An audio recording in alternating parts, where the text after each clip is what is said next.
میری شادی کو پورے 15 سال ہو چکے تھے، لیکن ان 15 سالوں میں مجھے شادی شدہ زندگی کا کوئی سکھ نصیب نہیں ہو سکا تھا۔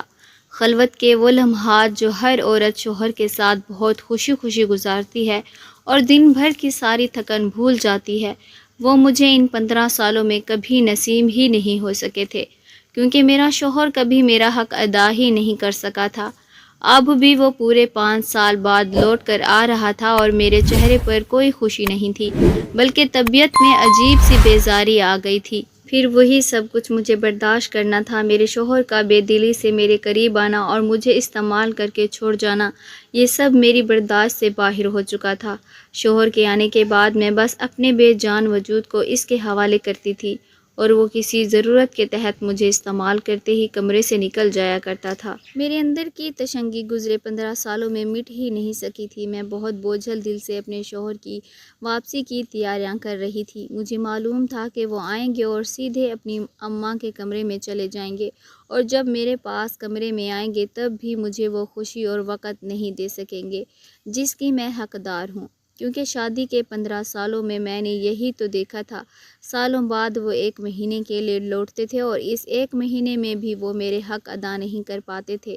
ہر وقت ان پر تھکاوٹ سوار رہتی تھی۔ میں نے تو شکوے شکایتیں کرنا بھی ترک کر دی تھی، کیونکہ اب مجھے ان کے بغیر رہنے کی عادت ہو چکی تھی۔ میں اپنی جنسی خواہشات کا خود گلا گھونٹ چکی تھی۔ وہ جنسی خواہش جو ایک فطری عمل ہے اور ہر انسان کے اندر موجود ہوتا ہے، اسے میں نے تپک تپک کر سلا دیا تھا۔ میں کسی غلط راہ کی مسافر نہیں بننا چاہتی تھی اور صحیح راستے پر میرا ہمسفر میرے ساتھ نہیں تھا۔ جب میں نئی دلہن تھی اس وقت یہ بات مجھے بہت زیادہ پریشان کرتی تھی، کیونکہ میری خواہش پوری بھی نہ ہو پاتی اور میرے شوہر مجھے چھوڑ کر چلے جاتے۔ میں بہت زیادہ تڑپا کرتی تھی۔ دل تو چاہتا تھا کہ انہیں جھنجھوڑوں اور ان سے کہوں کہ میری خواہشات کو پورا کرے، لیکن عورت ہونے کے ناطے شرم کی وجہ سے میں مجبور ہو جاتی۔ اگر مرد کو عورت کا ساتھ صحیح طرح نہ ملے تو وہ اسے نوچ کر اپنا حق حاصل کر لیتا ہے، لیکن ایک عورت کو تو اتنی آزادی بھی نہیں ہے کہ وہ اپنے ہی شوہر سے اپنا حق وصول کرنے کی بات کر سکے۔ میں بھی شرم و حیا کے ضابطوں میں بندھی تھی اور کبھی کھل کر اپنے شوہر سے یہ خواہش بھی نہ کر سکی تھی کہ میں اس کے ساتھ سے مطمئن نہیں ہوں اور مجھے مزید اس کا ساتھ چاہیے۔ مجھے لگا تھا کہ کچھ دنوں میں میرے شوہر کو خود ہی اس بات کا احساس ہو جائے گا، لیکن میرے شوہر نے بس شادی کے بعد 15 دن میرے ساتھ جیسے تیسے گزارے تھے اور پھر پردیس چلا گیا، اور اس کے جانے کے بعد میں امید سے ہو گئی تھی اور میرے پاس ایک بیٹی نے جنم لیا تھا۔ میرا شوہر بیٹی کی پیدائش پر بھی نہیں لوٹا تھا، بلکہ اس کے بھی 3 سال بعد واپس آیا تھا۔ اس وقت میرے پاس ننھی سی گڑیا تھی جسے سنبھالنے میں میرا سارا وقت گزر جاتا تھا۔ پھر گھر کے کاموں کا سارا بوجھ بھی مجھ پر تھا۔ میں بہت مشکل سے اپنے شوہر کو وقت دے پاتی اور جو وقت میں اسے دیتی اس میں بھی وہ میرا نہ ہوتا، اور دھیرے دھیرے ہم دونوں کے درمیان دوریاں بڑھتی ہی چلی گئی تھیں۔ اسی لیے آج جب اس کے لوٹ کر آنے کی خبر مجھے ملی تھی تب بھی مجھے زیادہ خوشی کا احساس نہیں ہوا تھا۔ ساس کے کہنے پر میں نے شوہر کی پسند کے سارے کھانے تیار کر دیے تھے۔ میری بیٹی جو اب 10 سال کی ہو رہی تھی اسے بھی اپنے باپ کے آنے کی زیادہ خوشی نہیں تھی، کیونکہ میرے شوہر جب بھی آتے نہ مجھے وقت دیتے اور نہ ہی اسے بالکل۔ وہ سارا وقت بس سو کر گزار دیا کرتے تھے۔ اب تو مجھے ان کے آنے کی خوشی بالکل بھی محسوس نہیں ہوتی تھی۔ بیٹی بھی نارمل تھی، جیسے اس کے بابا 5 سال بعد نہیں بلکہ 5 دن بعد لوٹ رہے ہیں۔ وہ اپنی پڑھائی میں مصروف تھی، جبکہ میری ساس تھیں جنہوں نے سارا گھر سر پر اٹھا رکھا تھا کہ اشرف کی پسند کے کھانے تیار کر دو، اس کی مرضی کے مطابق کمرہ تیار کر دو وغیرہ وغیرہ۔ انہوں نے میری شادی شدہ نندوں کو بھی بلایا تھا، اور پھر جب رات کے وقت اشرف لوٹے تو گھر میں خوب شور ہنگامہ ہونے لگا۔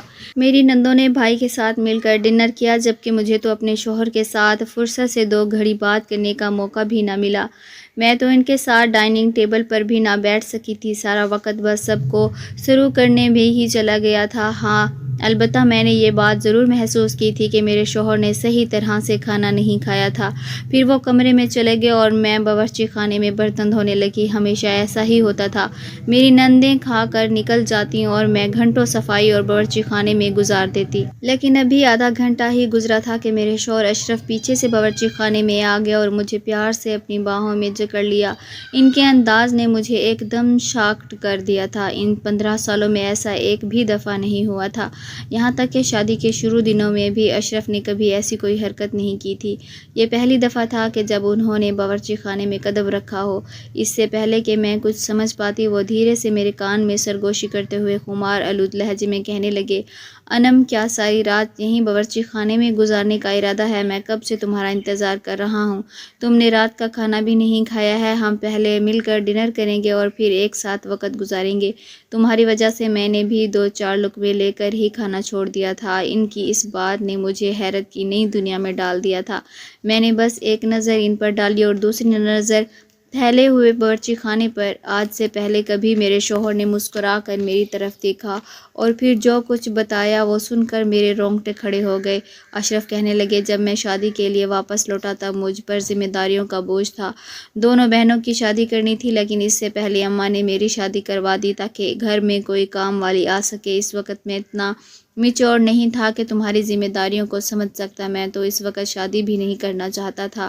اماں کے کہنے پر میں نے شادی کر لی، مگر تمہارے حق ادا نہ کر سکا۔ ہر وقت تم سے بھاگتا تھا، لیکن پھر مجھے پتہ چلا کہ میں باپ بننے والا ہوں تو میرے دل میں تمہارے لیے جذبات بدلنے لگے۔ میں واپس آنا چاہتا تھا، مگر اماں نے روک دیا کہ پہلے بہنوں کو رخصت کرو پھر آنا۔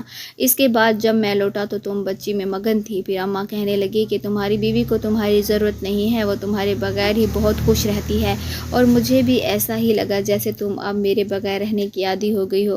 اسی لیے میں نے تمہیں تمہارے حال پر چھوڑ دیا کہ کہیں تمہیں یہ نہ لگے کہ میں بس اپنی ہوس پوری کرنے کے لیے آیا ہوں۔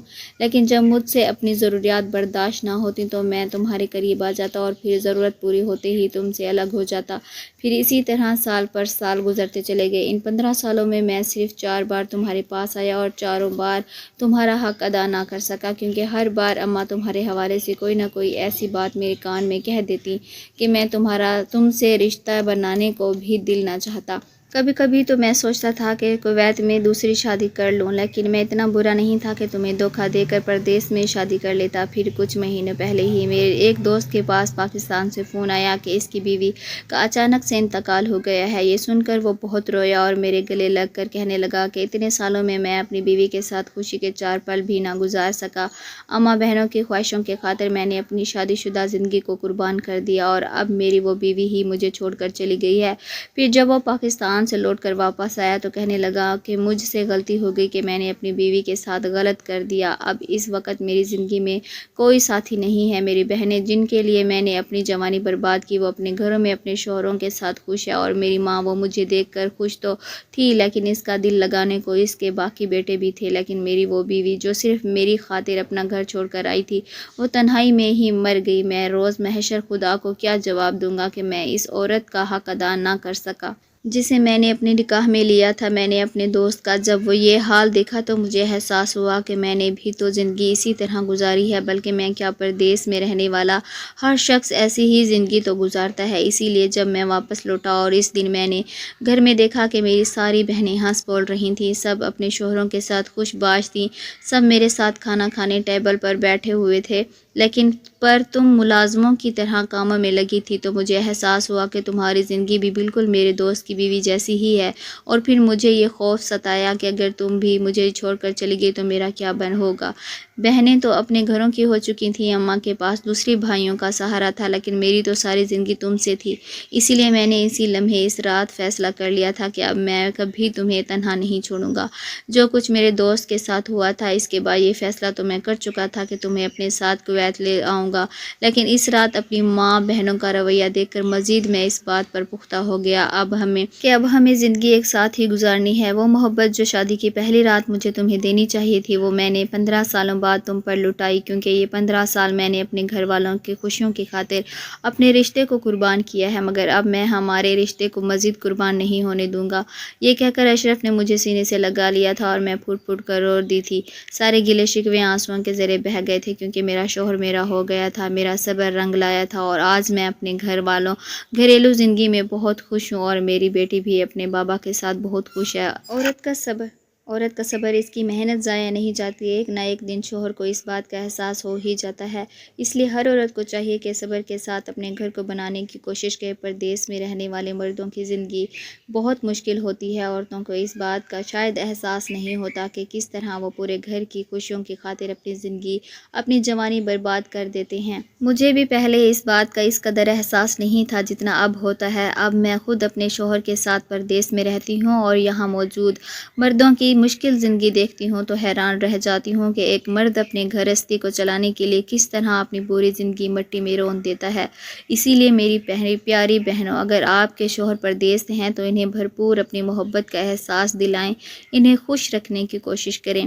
پیارے ناظرین، کہانی پسند آئے تو ویڈیو کو لائک اور ہمارے چینل سچی کہانیاں اردو کو سبسکرائب کرنا نہ بھولیں تاکہ آپ کو مزید کہانیاں اور واقعات مل سکیں۔ آپ کے خیالات ہمارے لیے اہم ہیں تو کمنٹس میں اپنی رائے ضرور شیئر کریں۔